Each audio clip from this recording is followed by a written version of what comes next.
সাম্প্রতিক সময়ে দেশে হামের ভয়াবহ প্রাদুর্ভাবে শত শত শিশুর মৃত্যু হচ্ছে।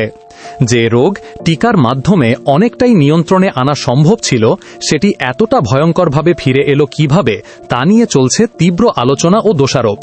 কেউ কেউ সাবেক অন্তর্বর্তী সরকারকে দায়ী করছেন, অন্যরা বলছেন স্বাস্থ্য খাতের সমন্বয়হীনতার কারণেই পরিস্থিতি নিয়ন্ত্রণের বাইরে চলে যাচ্ছে।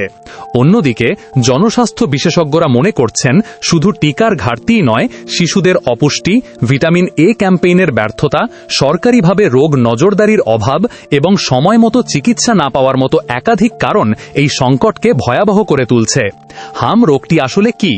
সাম্প্রতিক সময়ে এত শিশু হামে মারা যাচ্ছে কেন এবং হামের টিকা সংকটের কারণ কি, সে সম্পর্কে আলোচনা করা হবে আজকের এই পর্বে।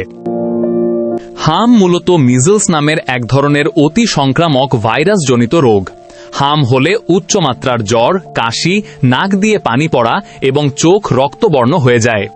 জ্বরের 4 দিনের মাথায় মুখ থেকে শুরু করে সারা শরীরে লালচে ফুসকুড়ি দেখা দেয়। হাম খুবই ছোঁয়াচে একটি রোগ। হাঁচি কাশির মাধ্যমে মুহূর্তেই হামের ভাইরাস আক্রান্ত শিশুর কাছ থেকে আশেপাশে থাকা অন্যদেরকেও আক্রান্ত করতে পারে, ফলে এটি দ্রুতই এলাকা জুড়ে ছড়িয়ে পড়তে পারে। হামের জন্য দায়ী মিজলস ভাইরাসটি শ্বাসনালী দিয়ে শরীরে প্রবেশ করে শিশুর রোগ প্রতিরোধ ক্ষমতা সাময়িকভাবে নষ্ট করে দেয়। সে কারণে হামে আক্রান্ত শিশু অন্যান্য ব্যাকটেরিয়া এবং জীবাণু দ্বারাও সহজেই আক্রান্ত হয়। হামের জটিলতা হিসাবে পরবর্তী সময়ে প্রায়ই নিউমোনিয়া বা মারাত্মক ডায়রিয়া হতে পারে। এছাড়া আক্রান্ত শিশুর শরীরে ভিটামিন এর মজুদ মারাত্মকভাবে কমে যায়, তাই শিশুর চোখের পানি কমে যায় বা চোখ শুকিয়ে যায়, যার ফলে রাতকানা রোগ থেকে শুরু করে অন্ধত্ব পর্যন্ত হতে পারে। এছাড়া হামে আক্রান্ত অনেক শিশুর কান পাকা, মুখে ঘা, মারাত্মক অপুষ্টি, মস্তিষ্কের প্রদাহ সহ আরও অনেক রকম জটিলতা দেখা দিতে পারে। বাংলাদেশের টিকাদান কর্মসূচিতে 5 বছরের কম বয়সী শিশুদের 2 বার মিজলস রুবেলা বা এমআর টিকা দেওয়া হয়, একবার 9 মাস বয়সে আর দ্বিতীয়টি 15 মাস বয়সে। তবে সাম্প্রতিক সময়ে হামে আক্রান্ত শিশুদের অধিকাংশের বয়স 9 মাসের কম, তাই এই শিশুরা আগে কখনো টিকা পায়নি, এমনকি তারা টিকা পাওয়ার বয়সেও পৌঁছায়নি। এখন যেহেতু 9 মাসের কম বয়সী শিশুরাও হামে আক্রান্ত হচ্ছে, সে কারণে 6 মাস বয়সী শিশুদেরকেও হামের টিকার আওতায় আনা হয়েছে এবং 10 বছর বয়স পর্যন্ত শিশুরা হামের টিকা নিতে পারবে। 2025 সালের সর্বশেষ তথ্য অনুযায়ী দেশের 5 বছরের কম বয়সী শিশুদের 88%ই 2 ডোজ এমআর টিকা নিয়েছে। এরা প্রায় সারা জীবনের জন্যই হামের সংক্রমণ থেকে মুক্ত। তবে শিশুদের 2 ডোজ টিকা নেওয়ার পরও কেন হামের প্রাদুর্ভাব দেখা দিয়েছে, তা নিয়ে রয়েছে বিভ্রান্তি। অনেক শিশু এমআর টিকা পায়নি বা টিকা দেওয়ার জন্য তাকে টিকা কেন্দ্রেই নিয়ে যাওয়া হয়নি। কেউ কেউ 2টি ডোজের মধ্যে একটি নিয়েছে। এর ফলে এসব টিকাবঞ্চিত শিশুদের আক্রান্ত হওয়ার ঝুঁকি বেশি। তাছাড়া অনেক সময় টিকা নেওয়ার পরও শিশুদের শরীরে অ্যান্টিবডি তৈরি না হওয়ায় তারা হাম প্রতিরোধ করতে পারে না। স্বাস্থ্য অধিদপ্তর জানিয়েছে, সারা দেশের প্রায় 1,80,00,000 শিশুকে টিকা দেওয়ার লক্ষ্যমাত্রা নির্ধারণ করা হয়েছিল। চলমান টিকা কর্মসূচির আওতায় এখনও পর্যন্ত সারা দেশে প্রায় 1,72,59,000 শিশুকে টিকা দেওয়া হয়েছে, যার মাধ্যমে টিকাদান কর্মসূচি লক্ষ্যমাত্রার 96%ই পূরণ হয়েছে।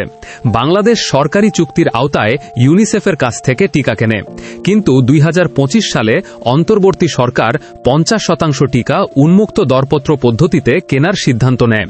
পদ্ধতিটি ভালো, কিন্তু এটি বাস্তবায়ন করাটা একটি দীর্ঘমেয়াদী প্রক্রিয়া। তাই ইউনিসেফ সতর্ক করে বলেছিল, এভাবে টিকা কিনতে সর্বোচ্চ 12 মাস পর্যন্ত সময় লাগতে পারে। কিন্তু তারপরও ইউনূস সরকার উন্মুক্ত দরপত্র পদ্ধতিতেই আগানোর সিদ্ধান্ত নেয়। তবে শেষ পর্যন্ত অর্থ বিভাগ ইউনিসেফের কাছ থেকে টিকা না কেনার সিদ্ধান্তে আপত্তি জানায় এবং টিকা কেনার অর্থ বরাদ্দ আটকে দেয়। ফলে টিকা সংগ্রহ করার প্রক্রিয়ায় অনেক দেরি হয়ে যায়, কিন্তু এর মাঝে টিকা কেনারও কোনো ব্যবস্থা হয়নি। জাতীয় টিকাদান পরামর্শ কমিটি 1.5 বছর আগে অন্তর্বর্তী সরকারকে সতর্ক করেছিল যে শিশুদের টিকা না দিলে হামের প্রাদুর্ভাব বাড়তে পারে। ইউনিসেফ একাধিকবার অন্তর্বর্তী সরকারের উচ্চ পর্যায়ের নেতৃত্বের সঙ্গে বৈঠক করেছে এবং প্রতিটি বৈঠকের পর আনুষ্ঠানিক চিঠির মাধ্যমে টিকার সম্ভাব্য ঘাটতি, রোগের প্রাদুর্ভাব, জটিলতা বৃদ্ধি এবং মৃত্যুহারের ঝুঁকি নিয়ে সতর্কও করেছে। কিন্তু ইউনূস সরকার টিকা ক্রয়ের পদ্ধতিতে স্বচ্ছতা আনতে গিয়ে শিশু স্বাস্থ্যের মতো জরুরি বিষয়ে যথেষ্ট পূর্ব প্রস্তুতি নেয়নি।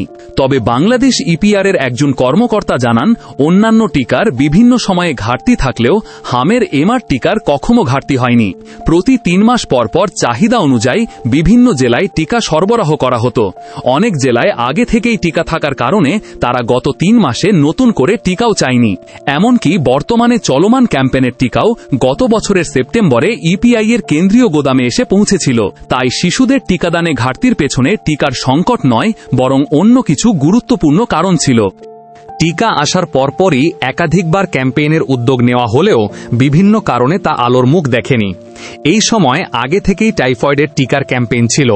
তাছাড়া স্বাস্থ্য সহকারীরা ডিসেম্বর মাস জুড়ে আন্দোলন করেছে এবং এরপর জাতীয় নির্বাচনের কারণে ক্যাম্পেইনের তারিখ বারবার পিছিয়ে গেছে। সব মিলিয়ে চলতি বছরের মার্চের শেষ দিকে পরিস্থিতির ব্যাপক অবনতি ঘটে। ফলে 2026 সালের জুন মাসে হামের টিকার ক্যাম্পেইন হওয়ার কথা থাকলেও গত 5 এপ্রিল থেকে অতি দ্রুত হামর রুবেলার টিকার ক্যাম্পেইন শুরু করা হয়েছে। ইতিমধ্যে 90 লাখ ডোজ হামের টিকা সংগ্রহ করা হয়েছে এবং হাম সহ অন্যান্য প্রয়োজনীয় টিকা কেনার জন্য নতুন করে 600 কোটি টাকা বরাদ্দ করা হয়েছে। বিএনপি সরকার ক্ষমতায় আসার পর অন্তর্বর্তী সরকারের উন্মুক্ত দরপত্র পদ্ধতি বাতিল করে আবারও পুরনো পদ্ধতিতে টিকা সংগ্রহের সিদ্ধান্ত নিয়েছে।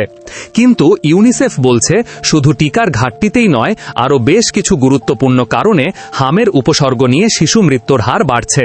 চলতি বছরের জানুয়ারির প্রথম সপ্তাহেই দেশে প্রথম হামের রোগী শনাক্ত হয়েছিল।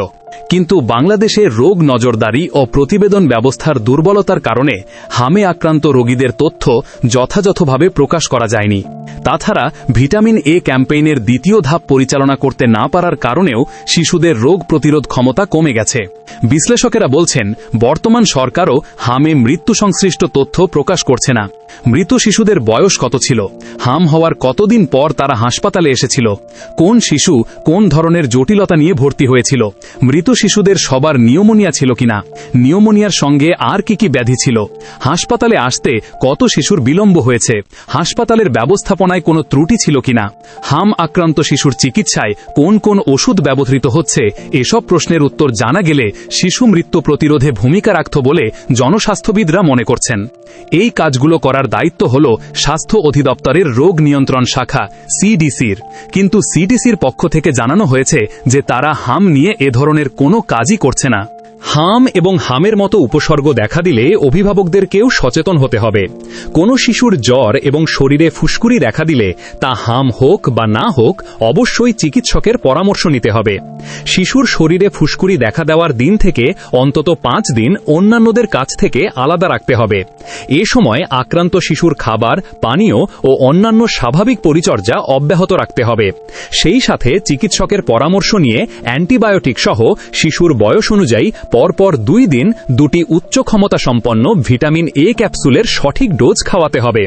হামে আক্রান্ত শিশুর শ্বাসকষ্ট, বারবার বমি, খিঁচুনি, নিস্তেজ হয়ে পড়া, চোখের মনি ঘোলা হয়ে যাওয়া কিংবা মুখের ভেতরে গভীর ঘায়ের মতো কোনো বিপদচিহ্ন থাকলে দেরি না করে সাথে সাথে হাসপাতালে নিতে হবে। শিশুকে আলাদা ওয়ার্ডে বা কেবিনে রেখে প্রয়োজনীয় চিকিৎসা দিতে হবে। যদি হামে আক্রান্ত কোনো শিশুর দৃষ্টির সমস্যা বা দেখতে অসুবিধা হয় কিংবা চোখের মনি ঘোলা লাগে, তাহলে 14 দিনের মাথায় শিশুকে ভিটামিন এ ক্যাপসুলের 3য় ডোজ খাওয়াতে হবে। চিকিৎসকেরা মনে করেন, সারা দেশে শিশুদের প্রথম 6 মাস মায়ের বুকের দুধ খাওয়ানোর প্রবণতা অনেক কমে গেছে। সে কারণে শিশুদের প্রাকৃতিকভাবেই রোগ প্রতিরোধ ক্ষমতা কমে যাচ্ছে। প্রথম 6 মাস শিশুকে বুকের দুধ খাওয়ানোর পাশাপাশি নিয়মিত ভ্যাকসিন নিতে হবে। 6 মাসের বেশি বয়সী শিশুদের অন্যান্য খাদ্যের মাধ্যমে প্রয়োজনীয় পুষ্টি নিশ্চিত করতে হবে। শিশুদের রোগ প্রতিরোধ ক্ষমতা উন্নত হলে স্বাভাবিকভাবেই হামের মতো রোগ নিয়ন্ত্রণে আনা সম্ভব হবে। আপনার কি মনে হয়, হাম সংক্রমণ আকারে ছড়ানোর জন্য কারা দায়ী? কমেন্টে জানান।